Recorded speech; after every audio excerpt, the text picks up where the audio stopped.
বিশ্বের খবর যখন বদলে যাচ্ছে প্রতিক্ষণে, আমরা আসছি সত্যের পথে, নির্ভীক কণ্ঠে।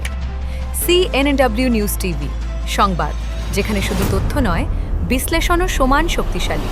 বিএনপির ভারপ্রাপ্ত চেয়ারম্যান তারেক রহমানের পক্ষে ঢাকা 17 সংসদীয় আসনে মনোনয়নপত্র জমা দেওয়া হয়েছে। আজ সোমবার রাজধানীর সেগুনবাগিচায় ঢাকা বিভাগীয় কমিশনার ও রিটার্নিং অফিসারের কার্যালয়ে এই মনোনয়নপত্র জমা দেওয়া হয়। তারেক রহমানের পক্ষে মনোনয়ন জমা দেন বিএনপির প্রধান নির্বাচন সমন্বয়ক ও চেয়ারপারসনের উপদেষ্টা আব্দুস সালাম এবং সহকারী নির্বাচন সমন্বয়ক অধ্যাপক ফরহাদ হালিম ডোনার।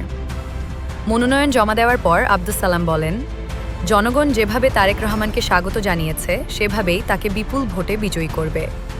তিনি দেশের সংকট মোকাবিলায় নেতৃত্ব দেবেন বলেও মন্তব্য করেন তিনি আরও জানান, ঢাকা 17 আসনে ভোটার হওয়ায় তারেক রহমান এই আসন থেকেই নির্বাচনে অংশ নিচ্ছেন। এদিকে একই দিনে বগুড়া 6 সংসদীয় আসন থেকেও তারেক রহমানের পক্ষে মনোনয়নপত্র জমা দেওয়ার কর্মসূচি রয়েছে।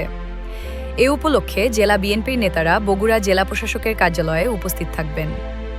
এর আগে ঢাকা 17 ও বগুড়া 6 এই দুই আসনে বিএনপির প্রার্থী হিসেবে তারেক রহমানের মনোনয়ন চূড়ান্ত করা হয়।